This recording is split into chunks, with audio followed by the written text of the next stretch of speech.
नमस्कार, जोहार। मैं संजय और आप देख रहे हैं न्यूज झारखंड। चलिए जानते हैं सुबह से लेकर शाम तक की तमाम बड़ी खबरों को। झारखंड विधानसभा सत्र 4 विधायकों का निलंबन वापस नहीं होने पर बीजेपी ने जोरदार हंगामा करते हुए सदन का किया बहिष्कार। 4 विधायकों का निलंबन वापस नहीं लेने के बाद बीजेपी के विधायकों ने झारखंड विधानसभा के मानसून सत्र के चौथे दिन सदन का बहिष्कार कर दिया।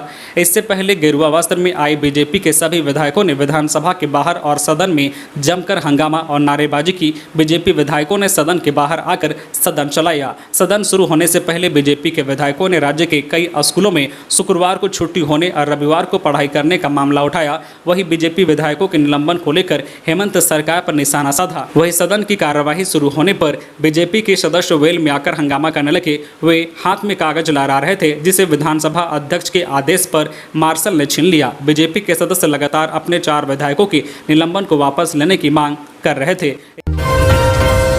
झोला लेकर ईडी दफ्तर पहुंचे सीएम के प्रेस एडवाइजर पिंटू। एजेंसी के समन के बावजूद 1 अगस्त को नहीं हुए थे हाजिर। अवैध खनन और मनी लॉन्ड्रिंग से जुड़े मामलों में हो रही पूछताछ। राज्य के साहिबगंज जिले में टेंडर विवाद और मनी लॉन्ड्रिंग की जांच कर रही ईडी की टीम के समक्ष सीएम हेमंत सोरेन के प्रेस एडवाइजर अभिषेक प्रसाद उर्फ पिंटू आज हाजिर हुए हैं। हाथों में 2 झोला लेकर अपने वकील के साथ पिंटू हिनू स्थित ईडी के जोनल कार्यालय में बिना किसी से बात किए ही इंटर कर गए। इस संबंध में ईडी ने उन्हें 26 जुलाई को समन जारी कर 1 अगस्त को हाजिर होने को कहा था। अवैध खनन घोटाले मामले में ईडी की टीम द्वारा सीएम के विधायक प्रतिनिधि पंकज मिश्रा से पूछताछ के दौरान प्रेस सलाहकार अभिषेक प्रसाद पिंटू का नाम सामने आया था। जानकारी के अनुसार पंकज मिश्रा और पिंटू के बीच बातचीत का विवरण ईडी को मिला है। दरअसल लंबे समय से यह कयास लगाया जा रहा था कि पंकज मिश्रा के बाद ईडी अभिषेक प्रसाद पिंटू से पूछताछ कर सकती है। झारखंड में मिले कोरोना के 137 नए संक्रमित मरीज। 162 मरीजों ने दी कोरोना को मात। झारखंड में पिछले 24 घंटे में 9032 कोरोना जांच हुई, जिसमें 137 नए कोरोना संक्रमित मरीज मिले हैं। इसमें जमशेदपुर में सबसे अधिक 48 संक्रमित मरीज मिले हैं। हालांकि पिछले 24 घंटे में 162 संक्रमित मरीज ठीक होकर घर भी लौटे हैं। राज्य में सबसे अधिक 48 संक्रमित मरीज जमशेदपुर में मिले हैं। इसके अलावा रांची में 16, बोकारो में 10, देवघर में 4, धनबाद में 3, गढ़वा में 2, गिरिडीह में 1, गोड्डा में 2, गुमला में 2, हजारीबाग में 10, खूंटी में 5, लातेहार में 2, लोहरदगा में 2, रामगढ़ में 6, सरायकेला में 17 और पश्चिमी सिंहभूम में 7 कोरोना संक्रमित मिले हैं। रांची में नाबालिग फुटबॉल खिलाड़ी के साथ गैंगरेप। अगवा कर दसम फॉल के जंगल में किया दुष्कर्म। रेलवे स्टेशन से घर लौट रही एक नाबालिग फुटबॉल खिलाड़ी को अगवा कर गैंगरेप की वारदात को अंजाम दिया गया। 4 अज्ञात अपराधियों ने इस वारदात को अंजाम दिया है। बताया जा रहा है कि नाबालिग को दसम फॉल के जंगल में ले जाकर उसके साथ दुष्कर्म किया गया। खरसीदा गोपी क्षेत्र से एक नाबालिग फुटबॉल खिलाड़ी को अगवा कर दसम फॉल के जंगल में ले जाकर उसके साथ गैंगरेप किया गया। इस वारदात को अपराधियों ने सोमवार की रात तब अंजाम दिया जब नाबालिग बालसरिंग रेलवे स्टेशन से अपने घर लौट रही थी। इस वारदात को 4 की संख्या में अपराधियों ने अंजाम दिया है। इस मामले में पीड़ित की ओर से प्राथमिकी दर्ज कराई गई है। पीड़िता ने प्राथमिकी में बताया है कि ओडिशा में फुटबॉल खेलने गई थी। सोमवार की शाम ओडिशा से रांची लौटी, बालसरिंग रेलवे स्टेशन पर उतरी और एक ऑटो बुक कर घर जा रही थी। इसी दौरान 3 की संख्या में अपराधी ऑटो पर जबरन बैठ गए। इसके बाद अपराधियों ने नाबालिग के साथ छेड़खानी करने लगे। नाबालिग ने जब इसका विरोध किया तो अपराधियों ने हथियार दिखाकर जान से मारने की धमकी दी। मिली जानकारी के अनुसार अपराधियों ने नाबालिग को उसी ऑटो से दसम फॉल के जंगल में ले गया और वारदात को अंजाम दिया। घटना की सूचना मिलने के बाद डीएसपी और नामकुम थाना प्रभारी घटनास्थल पहुंचे। नाबालिग लड़की का पुलिस ने बयान दर्ज किया है। इसके बाद मेडिकल के लिए सदर अस्पताल भेजा गया। पुलिस ने बताया है कि मामले की जांच की जा रही है। इसके साथ ही अपराधियों की गिरफ्तारी को लेकर छापेमारी की जा रही है। खबरों में आगे बढ़ने से पहले आपसे रिक्वेस्ट है कि अगर आप चैनल को सब्सक्राइब नहीं किए हैं तो प्लीज चैनल को सब्सक्राइब करके बेल आइकन प्रेस कर दे, जिससे आपको झारखंड की हर छोटी बड़ी खबर का अपडेट आप तक पहुंचता रहे। चलिए बढ़ते हैं खबरों की ओर। रांची में 5.5 लाख घरों पर फहराया जाएगा तिरंगा। रांची जिला में आज़ादी के अमृत महोत्सव में हर घर तिरंगा कार्यक्रम में 5.5 लाख घरों में राष्ट्रीय ध्वज फहराया जाएगा। रांची जिला प्रशासन की ओर से 10 अगस्त तक इतनी संख्या में झंडे उपलब्ध हो जाएंगे। जिला के सभी बीडीओ को प्रखंड स्तर पर निःशुल्क राष्ट्रीय झंडा उपलब्ध कराने को लेकर व्यवस्था करने को कहा गया है। इसके अलावा सभी सरकारी कार्यालयों, स्कूलों, प्रखंड पंचायत भवन में विभिन्न तरह के कार्यक्रम का आयोजन किया जाएगा। स्कूलों में वाद विवाद, क्विज, पेंटिंग, निबंध प्रतियोगिता, खेलकूद कार्यक्रम होंगे। इसको लेकर सभी विभागों को प्रखंड में नोडल पदाधिकारी प्रतिनियुक्त करने और समन्वय के साथ आयोजन का निर्देश दिया गया है। लोहरदगा में करंट की चपेट में आने से किसान की मौत। सिंचाई के लिए लगा रहा था जुगाड़, बिजली तार की चपेट में आने से एक किसान की मौत हो गई है।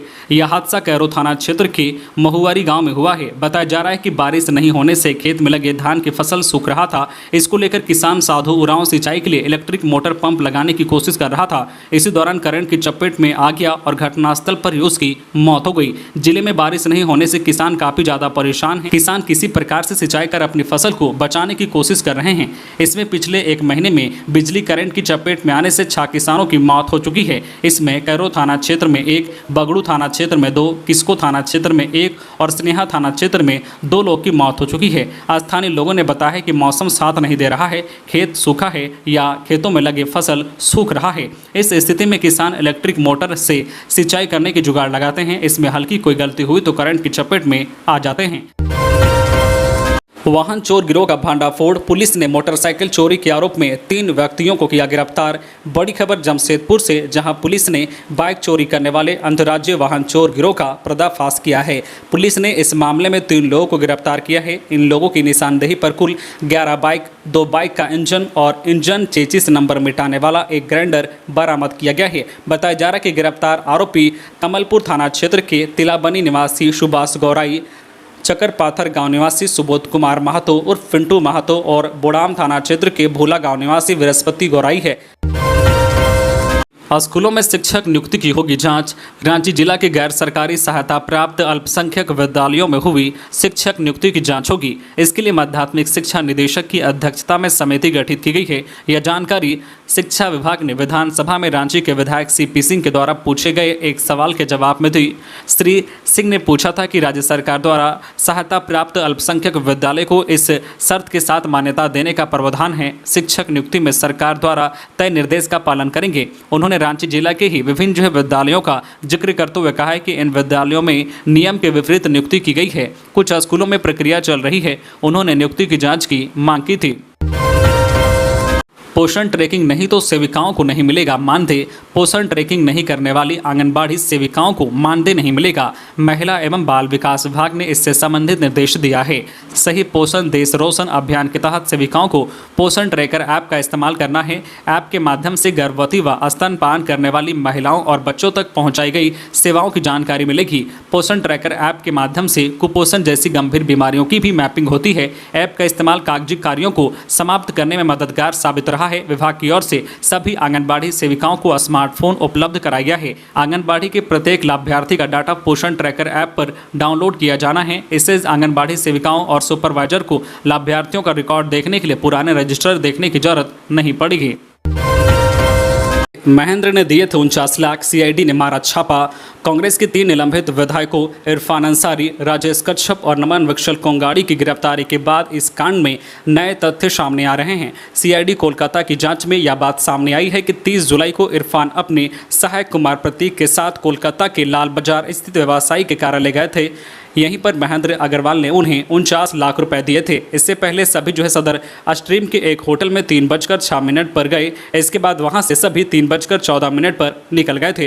होटल के कर्मचारी ने अपने बयान में बताया है कि विधायकों ने अपने वीवीआईपी होने की बात बताई थी। यही वजह है कि उनके कमरे में आने की एंट्री नहीं की गई थी। उधर मंगलवार को सीआईडी कोलकाता के आईजी 1 प्रणव कुमार के नेतृत्व में सीआईडी की टीम ने लाल बाजार के बीकानेर बिल्डिंग में शेयर ट्रेडिंग से जुड़े कारोबारी महेंद्र अग्रवाल के किस्मोपॉलिटन कमोडिटी प्राइवेट लिमिटेड के दफ्तर में छापा मारा। छापेमारी के बाद पुलिस को मौके से 3,34,000 रुपये व चांदी के 285 सिक्के मिले।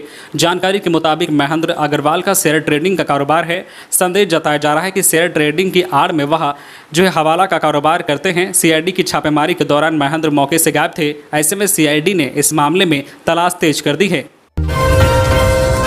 पंकज का इलाज करेंगे मनोचिकित्सक। मनी लॉन्ड्रिंग व अवैध खनन के आरोप में प्रवर्तन निदेशालय ईडी की गिरफ्त में आई और रिम्स के ट्रॉमा सेंटर में इलाजरत बरहेट विधायक प्रतिनिधि पंकज मिश्रा का मनोचिकित्सक इलाज करेंगे। उन्हें 29 जुलाई को क्रोनिक पेनक्रियाटाइटिस, पेट दर्द, बीपी व शुगर की शिकायत के बाद यहां भर्ती कराया गया था। हालांकि पंकज जिन समस्याओं का जिक्र कर रहे हैं उसे लेकर डॉक्टर भी उलझ गए हैं। मेडिकल बोर्ड के चेयरमैन व सर्जरी विभागीय अध्यक्ष डॉक्टर शीतल मलुआ बोले हैं कि पंकज कभी सिर दर्द, कभी सीने में दर्द, बुखार और कभी पेट की समस्या बता रहे हैं। उनके व्यवहार में बदलाव दिख रहा है जिसकी जाँच जरूरी है।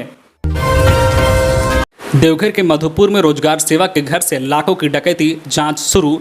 मधुपुर थाना के निमतला भेड़वा में सशस्त्र अपराधियों ने हथियार का भय दिखाकर रोजगार सेवक वंदना कुमारी के घर डकैती की और नकदी व जेवरात लूट कर ले गए। 4 से 5 की संख्या में नकाबपोश सशस्त्र अपराधियों ने सोमवार की देर रात करीब 1 बजे रोजगार सेवक के घर की दीवार फांद कर अंदर प्रवेश किया और मेन गेट का ताला तोड़कर कमरे के अंदर घुस गए। अपराधियों ने वंदना कुमारी और उसके बेटे को हथियार का भय दिखाकर अपने कब्जे में ले लिया और अलमीरा का ताला तोड़ दिया। अपराधियों ने अलमीरा में रखे 8,000 नकदी और करीब 2.5 लाख रुपए के जेवर लूटकर भाग निकले। अपराधियों के जाने के बाद घटना की सूचना उसी मोहल्ले में रह रहे अपने बहन बहनोई और बेटी दामाद को दी गई। मामले की सूचना मिलते ही इंस्पेक्टर इंचार्ज रामदयाल मुंडा रात को ही मौके पर पहुंचे और पीड़ित परिवार से पूछताछ की।